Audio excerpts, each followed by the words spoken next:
Day 4, Job 1 through 5. There was a man in the land of Uz, whose name was Job, and that man was blameless and upright, and one who feared God and shunned evil. And 7 sons and 3 daughters were born to him.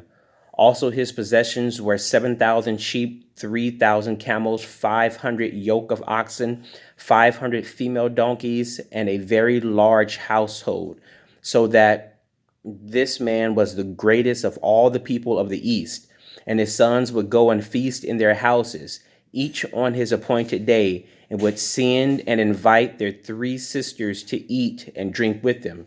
So it was, when the days of feasting had run their course, that Job would send and sanctify them, and he would rise early in the morning and offer burnt offerings according to the number of them all. For Job said, "It may be that my sons have sinned and cursed God in their hearts." Thus Job did regularly. Now there was a day when the sons of God came to present themselves before the Lord, and Satan also came among them. And the Lord said to Satan, "From where do you come?" So Satan answered the Lord and said, "From going to and fro on the earth, and from walking back and forth on it." Then the Lord said to Satan, "Have you considered my servant Job, that there is none like him on the earth, a blameless and upright man, one who fears God and shuns evil?" So Satan answered the Lord and said, "Does Job fear God for nothing? Have you not made a hedge around him, around his household, and around all that he has on every side? Have you blessed the work of his hands and his possessions? You have blessed the work of his hands, and his possessions have increased in the land.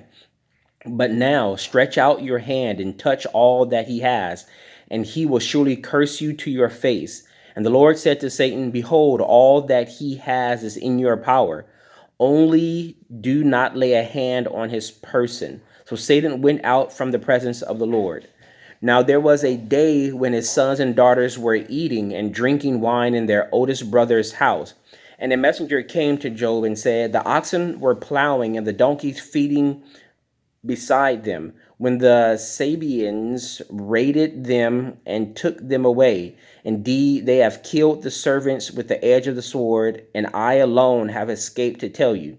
While he was still speaking, another also came and said, "The fire of God fell from heaven and burned up the sheep and the servants and consumed them, and I alone have escaped to tell you."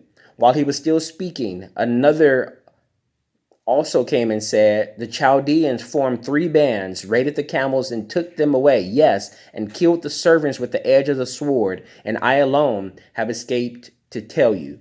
While he was still speaking, another also came and said, "Your sons and daughters were eating and drinking wine in their oldest brother's house, and suddenly a great wind came from across the wilderness and struck the 4 corners of the house, and it fell on the young people, and they are dead, and I alone have escaped to tell you." Then Job arose, tore his robe, and shaved his head, and fell to the ground and worshipped. And he said, "Naked I came from my mother's womb, and naked shall I return there. The Lord gave, and the Lord has taken away. Blessed be the name of the Lord." In all this, Job did not sin, nor charge God with wrong. Chapter 2. Again, there was a day when the sons of God came to present themselves before the Lord, and Satan came also among them to present himself before the Lord. And the Lord said to Satan, "From where do you come?" Satan answered the Lord and said, "From going to and fro on the earth, and from walking back and forth on it." Then the Lord said to Satan, "Have you considered my servant Job, that there is none like him on the earth, a blameless and upright man, one who fears God and shuns evil? And still he holds fast to his integrity, although you incited me against him to destroy him without cause." So Satan answered the Lord and said, "Skin for skin. Yes, all that a man has he will give for his life. But stretch out your hand now and touch his bone and his flesh, and he will surely curse you to your face." And the Lord said to Satan, "Behold, he is in your hand, but spare his life." So Satan went out from the presence of the Lord and struck Job with painful boils from the sole of his foot to the crown of his head. and he took for himself a potsherd with which to scrape himself while he sat in the midst of the ashes.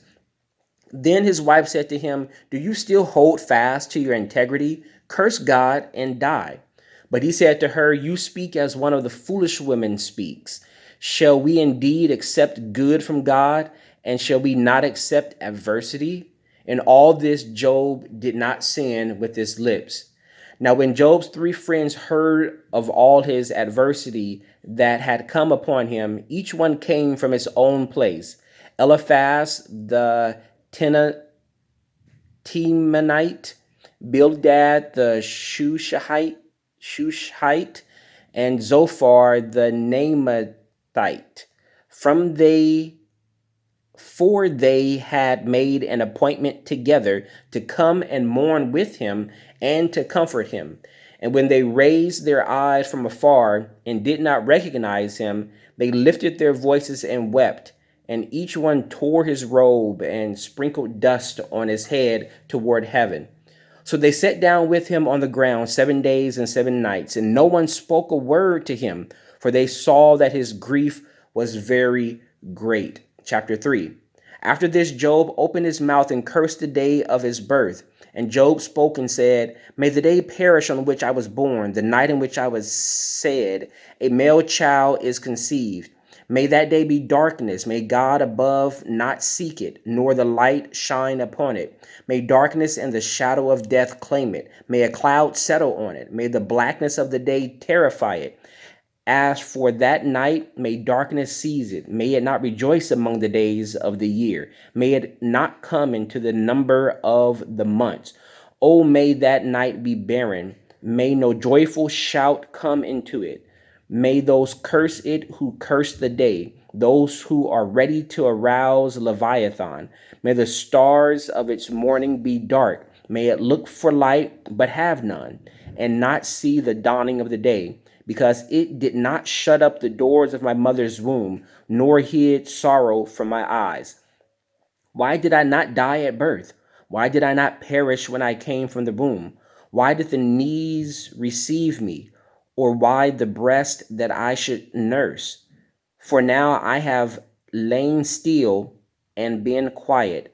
I would have been asleep, then I would have been at rest with kings and counselors of the earth who built ruins for themselves, or with princes who had gold, who filled their houses with silver. Or why was I not hidden like a stillborn child, like infants who never saw light? There the wicked cease from troubling, and there the weary are at rest. There the prisoners rest together. They do not hear the voice of the oppressor. The small and great are there. The servant is free from his master. Why is light given to me who is in misery, and life to the bitter of soul? Who long for death, but it does not come, and search for it more than hidden treasures? Who rejoice exceedingly and are glad when they find the grave? Why is light given a man whose way is hidden, and whom God has hedged in? For my sighing comes before I eat, and my groaning pour out like water. For the thing I greatly feared has come upon me, and what I dreaded has happened to me. I am not at ease, nor am I quiet. I have no rest, for trouble comes. Chapter 4. Then Eliphaz the Temanite answered and said, "If one attempts a word with you, will you become weary? But who can withhold himself from speaking? Surely you have instructed many. You have strengthened weak hands. Your words have upheld him who was stumbling, and you have strengthened the feeble knees. But now it comes upon you, and you are weary. It touches you, and you are troubled. Is not your reverence your confidence, and the integrity of your ways your hope? Remember now, whoever perished being innocent, or where were the upright ever cut off? Even as I have seen, those who plow iniquity and sow trouble reap the same. But by the blast of God they perish, and by the breath of his anger they are consumed. The roaring of the lion, the voice of the fierce lion, and the teeth of the young lions are broken. The old lion perishes for lack of prey, and the cubs of the lioness are scattered. Now a word was secretly brought to me, and my ear received the whisper of it.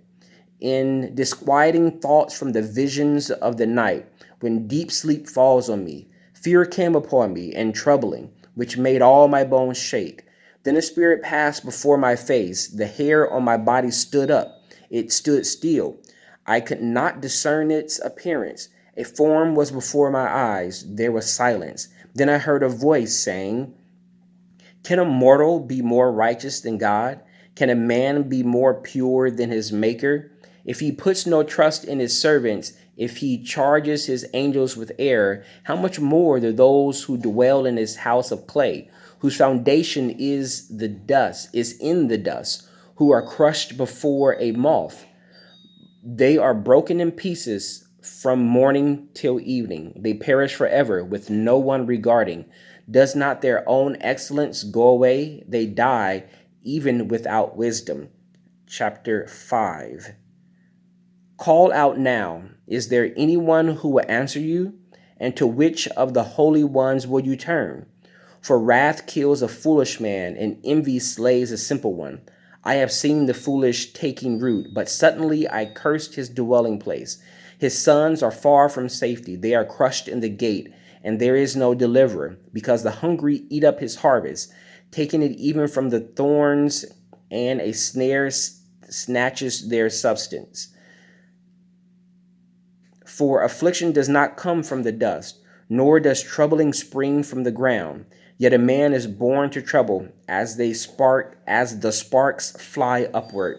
But as for me, I would seek God, and to God I would commit my cause, who does great things and unsearchable, marvelous things without number. He gives rain on the earth and sends waters on the fields. He sets on high those who are lowly, and those who mourn are lifted to safety.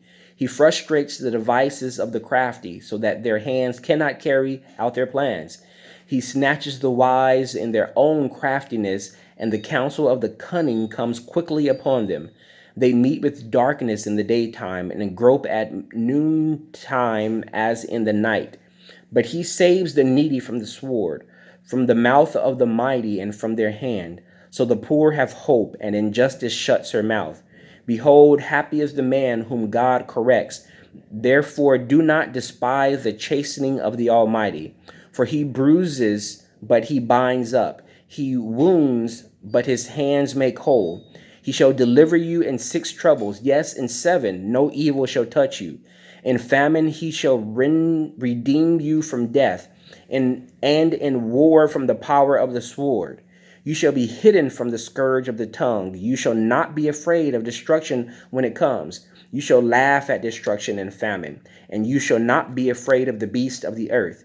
You shall have a covenant with the stones of the field, and the beast of the field shall be at peace with you. You shall know that your tent is in peace. You shall visit your dwelling and find nothing amiss. You shall also know that your descendants shall be many, and your offspring like the grass of the earth. You shall come to the grave at a full age, as a sheaf of grain ripens in its season. But this we have searched, behold, this we have searched out. It is true. Hear it and know for yourself. May the Lord add a blessing to the reading of the word. Day 4, Job 1 through 5.